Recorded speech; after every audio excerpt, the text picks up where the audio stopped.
Hello दोस्तों, मेरा नाम तरुण है और मैं आपका अनऑफिशियल क्लासेस में स्वागत करता हूं। आशा करता हूं कि आपने पिछला वीडियो देख लिया होगा जहां पे 25 से लेकर 75 तक के स्क्वायर बताए गए थे और आपने इसकी प्रैक्टिस भी कर ली होगी कैलकुलेटर के साथ कि कैलकुलेटर में डिस्प्ले होने से पहले आप उस स्क्वायर को निकाल पा रहे होंगे। तो आज हम सीखेंगे 75 से लेकर 125 तक के स्क्वायर निकालना। ये उस जो अपन ने 25 से लेकर 75 तक निकाले थे उससे भी ईजी है और ये मेथड आपको 1000 तक के मतलब 1000 तक के स्क्वायर निकालने के लिए हेल्प करेगी। तो अच्छे से सीखिएगा। तो चलिए स्टार्ट करते हैं आज की क्लास। और आपसे रिक्वेस्ट है कि अगर वीडियो आपको अच्छा लगे तो लाइक करिएगा और अगर आप चैनल में नए हैं तो सब्सक्राइब करिएगा। तो चलिए स्टार्ट करते हैं आज का वीडियो।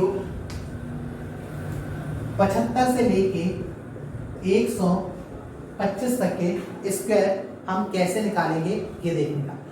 तो याद कीजिए, जब हम 25 से लेके 75 तक के स्क्वायर निकाल रहे थे तो हम वहां पे बेस कितना मान रहे थे 50।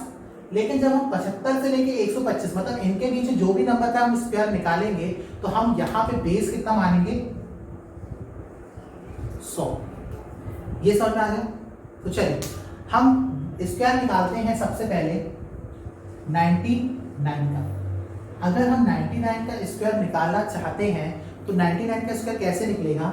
सबसे पहले यहाँ पे स्क्वायर है तो लाइन के बाद कितने डिजिट आएंगे 2, जैसा कि हम पिछले वीडियो में देखा था। अब लाइन के बाद 2 डिजिट आने हैं, वहां पे बेस माना था 50, यहाँ पे बेस मानेंगे 100। मेथड रहेगी वही कि जिसका स्क्वायर हम निकाल रहे हैं वो बेस से कितना कम है, वहां पे 50 था यहाँ पे 100।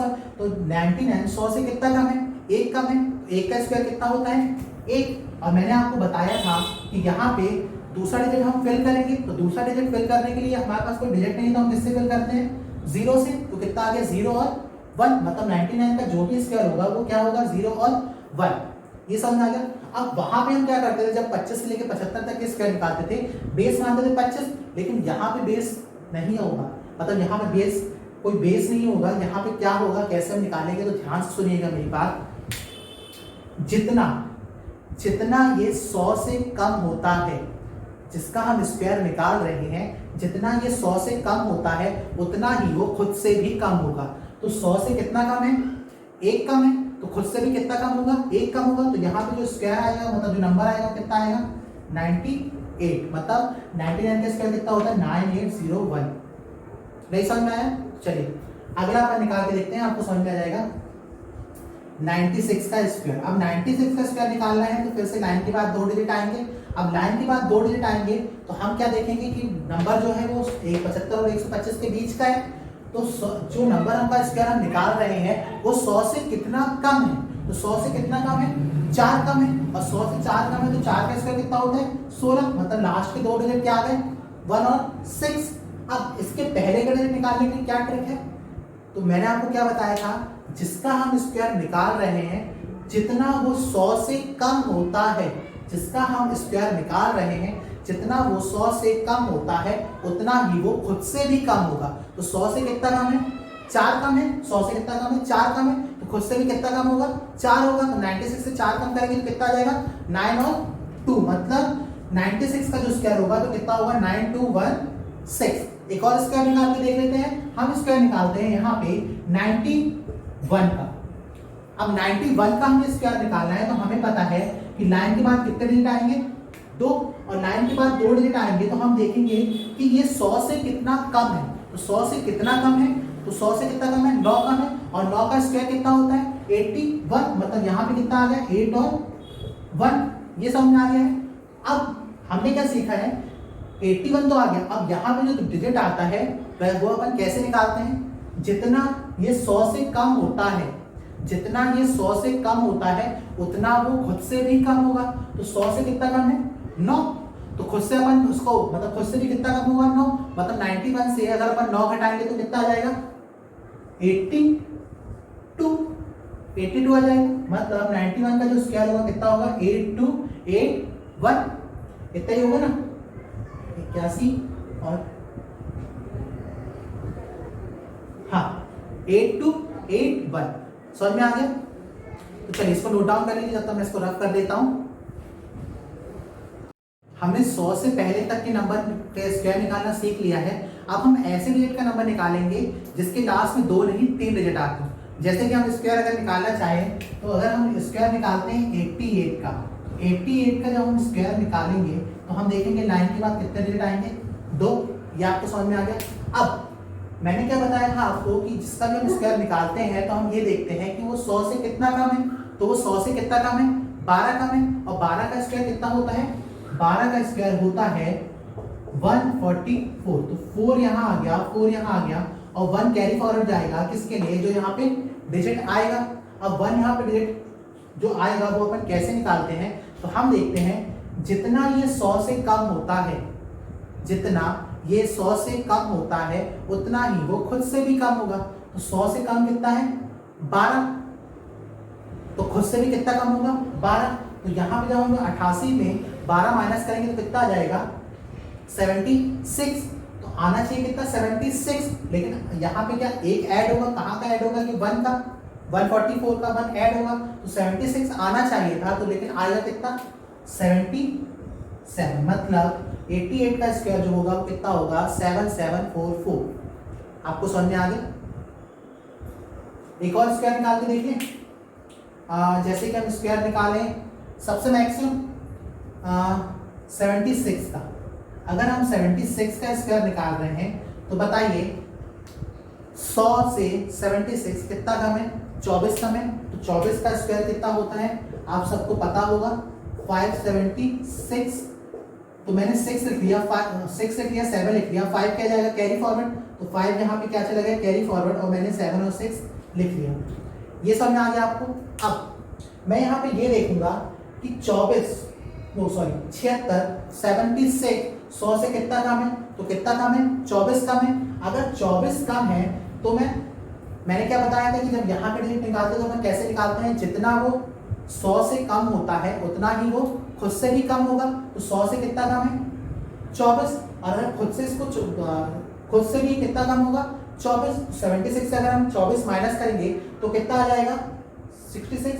56 और 56 से 2 माइनस होता है 54 आ जाएगा। लेकिन 54 जब आएगा तो यहाँ पे हम 54 क्या लिख सकते हैं, नहीं। 54 क्यों नहीं लिख सकते, क्योंकि यहाँ पे 5 भी तो ऐड होगा, और 5 जब ऐड होगा तो 54 में कितना आ जाएगा, 59। ये आपको समझ में आ गया। 88 का स्क्वायर आपको समझ में आ गया कैसे निकालना है, मतलब 75 के बाद के स्क्वायर और 100 से पहले के स्क्वायर हम कैसे निकालेंगे अगर लास्ट में 3 डिजिट भी आ रहे हैं। तो आपको समझ में आ गया। तो चलिए इसको नोट डाउन कर लीजिए, फिर मैं रफ कर देता हूँ इसको। चलिए हमने सारे स्क्वायर निकाल लिए हैं जो 100 के पहले थे। अब हम देखते हैं कि 100 से जो ज्यादा नंबर्स हैं अगर हम उनके स्क्वायर निकालते हैं तो कैसे निकालते हैं। तो मान लेते हैं कि अगर हम 101 का स्क्वायर निकालना चाहते हैं तो हमें पता है कि लाइन के बाद 2 डिजिट आएंगे क्योंकि यहाँ पे 2 है। अब जब हम पहले निकालते थे 100 के तो हम क्या देखते थे कि 100 से वो कितना कम है। तो यहाँ पे हम देखेंगे कि जब 100 से ज्यादा की बात हुई तो 100 से वो कितना ज्यादा है। तो हम जब 101 का स्क्वायर निकालते हैं तो हम देखते हैं कि 100 से ये कितना ज्यादा है, तो 100 से कितना ज्यादा है 1, और 1 का स्क्वायर कितना होता है 1 ही। तो यहाँ पे कितना आ जाएगा 1, और हमें पता है कि यहाँ पे 2 लाइन के बाद 2 डिजिट आते हैं, तो दूसरा डिजिट बनाने के लिए क्या करूंगा, 0 लगा दूंगा। ये समझ में आ गया। अब 0 1 मुझे पता चल चुका है कि 101 का अगर जो भी स्क्वायर होगा उसके लास्ट में 0 और 1 होगा। अब उसके पहले क्या आएगा, तो हम क्या देखते थे वहां पे जब हम 100 के पहले के नंबर निकालते थे कि वो 100 से जितना कम होता है उतना ही वो खुद से भी कम होता है। तो यहाँ पे वो 100 से कितना ज्यादा है उतना ही वो खुद से भी ज्यादा होगा। तो 100 से कितना ज्यादा है 1, तो खुद से हम उसको ज्यादा करेंगे तो कितना आ जाएगा, 101 में कितना हो जाएगा 1, तो कितना आ जाएगा 102। ये समझ में आ गया। एक और स्क्वायर निकाल लेते हैं। अगर हम निकालने की कोशिश करें 109 का स्क्वायर कितना होगा, तो हमें पता है कि लाइन के बाद कितने डिजिट आएंगे, 2 डिजिट आएंगे। अब 100 से कितना ज्यादा है, 9 ज्यादा है, तो यहाँ पे कितना आ जाएगा 81।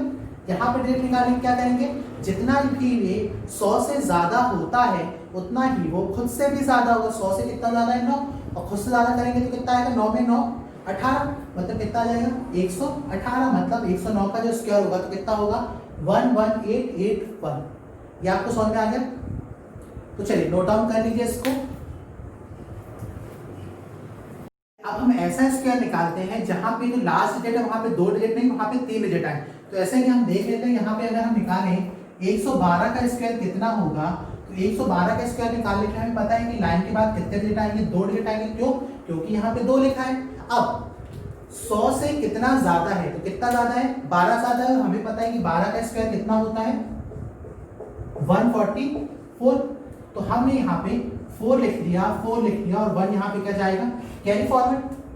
अब जितना भी ये 100 से ज्यादा होता है उतना ही वो 100 से उतना ही वो खुद से भी ज्यादा होगा। 100 से कितना ज्यादा है 12, तो खुद से भी कितना ज्यादा होगा 12, तो 112 है, 12 ऐड करें कितना आएगा 124, और एक कैरी फॉरवर्ड में कितना आएगा 125। मतलब 112 का जो स्क्वायर होगा वो कितना होगा 12544। ये आपको समझ में आ गया। इसी तरह अगर मैं स्क्वायर निकालूं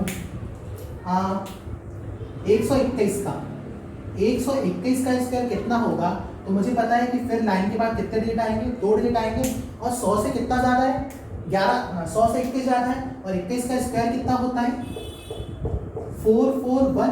तो मैंने यहाँ पे 1 लिख लिया, 4 लिख लिया, यहाँ का 4 जो है वो कैरी फॉरवर्ड जाएगा, क्योंकि यहाँ पे अपन सिर्फ 2 डिजिट लिख सकते हैं। अब यहाँ पे जो 4 यहाँ पे ऐड होना है, तो अब हम क्या देखेंगे, जितना ये 100 से ज्यादा होता है उतना ही वो खुद से भी ज्यादा होगा। तो 100 से कितना ज्यादा है ये 21, और खुद से भी अगर इसको ज्यादा करेंगे तो कितना आएगा, 121 में कितना जोड़ना पड़ेगा 21, तो 121 में जब 21 जोड़ेंगे कितना आएगा 142, और 142 हम यहाँ नहीं लिखेंगे। 142 क्यों नहीं लिखेंगे यहाँ पे, क्योंकि 4 भी इसमें ऐड होगा, 142 ना होके कितना होगा 146। समझ में आ गया आपको। तो चलिए अब हम सीखेंगे कि इसको जब हम पूरा कैलकुलेशन में सीख लिया है 75 से लेकर 125 तक इसका निकालने का, तो हम इसे विद इन अ सेकंड और सेकंड वाइज कैसे कैलकुलेट करते हैं और मेंटली कैसे इसका आंसर निकालते हैं। तो नोट डाउन कर लीजिए इसको, जब तक मैं इसको रफ कर देता हूँ। अब हम कैलकुलेट करेंगे कि जब हमसे कोई स्क्वायर पूछता है तो हम उसका answer with in a 4 second, with in a 5 second कैसे दे सकते हैं। तो हम देखते हैं, सबसे पहले स्क्वायर निकालते हैं यहाँ पे 96 का। अगर मैं 96 का स्क्वायर अगर आपसे कोई पूछता है कि बताइए सर 96 का स्क्वायर कितना होगा, तो आपको 96 का कैलकुलेट करने के आपके पास कितने सेकंड है, पहला सेकंड, दूसरा सेकंड और तीसरा सेकंड। तो पहले सेकंड में आपको क्या करना है, पहले सेकंड में देखना है कि 100 से कितना कम है, तो 100 से कितना कम है 4, और 4 का स्क्वायर कितना होता है 16। तो मतलब 16 पहले सेकंड में आपके माइंड में कितना आना चाहिए 16, जो आप अपने माइंड के कॉर्नर पे रख लीजिए। अब जैसे दूसरा सेकंड स्टार्ट होगा तो जितना ये 100 से कम होता है उतना ही वो खुद से भी कम होगा। 100 से कितना कम है 4, और खुद से भी 4 कम करेंगे कितना जाएगा 9 और 2। ये आपको सेकंड बहुत जल्दी कैलकुलेशन करना है, ये जो मैथमेटिक ऑपरेशन है ये बहुत जल्दी करने हैं, तभी आप 3 सेकंड में इसका आंसर बता पाएंगे। 16 समझ में आ गया, 100 से 4 कम का 16 आ गया, जितना वो 100 से कम होता है उतना वो खुद से भी कम होगा, तो 92 आ गया। अब तीसरे सेकंड में आप 9 और 2 और 16 को ऐड करके बता दीजिए। समझ में आ गया। अब मैं एक और स्क्वायर निकालूंगा यहाँ पर 118 का। अब अगर 118 का स्क्वायर निकाल रहे हैं तो फिर से आपके पास कितने सेकंड है, पहला, दूसरा और तीसरा सेकंड। अब 3 सेकंड में आंसर देने के लिए आपको सबसे पहले पता होना चाहिए 100 से कितना ज्यादा है, 18 ज्यादा, और 18 का स्क्वायर कितना होता है 324, मतलब 324 आ चुका है, तो जिसमें 3 होगा कैरी फॉरवर्ड और 24 अपन को याद रखना है। ठीक है। अब जैसे ही दूसरा सेकंड स्टार्ट होगा तो यहाँ पे 118 और 118 जितना ये 100 से ज्यादा होता है उतना भी खुद से भी ज्यादा होगा, तो 18 से कितना ज्यादा होगा 18, तो 118 में कितना ऐड करेंगे 136। अब अपन इस पर कितना निकाल रहे हैं 118 तो अपने माइंड में कितना सेव करके रखा है 3, तो 136 में कितना ऐड होगा 3, तो कितना जाएगा 13924। कैसे किया मैंने, 118 100 से कितना ज्यादा है 18 ज्यादा है, तो 18 का स्क्वायर कितना होता है 324। ये 24 पूरा हमें माइंड में याद रखना है, लेकिन ये भी याद रखना है तो 3 कहाँ ऐड होगा, जो यहाँ पे खुद से वो ज्यादा होगा। तो जितना ये 100 से ज्यादा होता है उतना वो खुद से भी ज्यादा होगा। 100 से कितना ज्यादा है 18, खुद से ज्यादा करेंगे तो कितना आ जाएगा 118 में 18 जोड़े कितना जाएगा 136। अब 136 तो आएगा, लेकिन तीसरे सेकंड में क्या करना है, जो हमने 324 याद किया था उसका जो 3 होगा वो भी ऐड होगा, तो कितना आएगा 13924। समझ में आ गया। तो आप इसकी प्रैक्टिस कर लीजिएगा, आप मन में कोई भी डिजिट सोचिए और प्रैक्टिस करते जाइए। जितनी आप प्रैक्टिस करेंगे आप उतना ही जल्दी सेकंड में आप आंसर निकाल पाएंगे। और मैथमेटिक्स जो ऑपरेशन होते हैं वो जल्दी करने की कोशिश करिए, ठीक है। क्योंकि हमें जब कंप्यूटर स्क्रीन में हमारे पास क्वेश्चन आता है तो हमें बार बार पेपर में लिख के नहीं सॉल्व करना है, हमें स्क्रीन को देखते ही क्वेश्चन को सॉल्व करने की कोशिश करना है, तभी हमारा सिलेक्शन हो पाएगा। तो चलिए आज के लिए इतना ही, थैंक यू।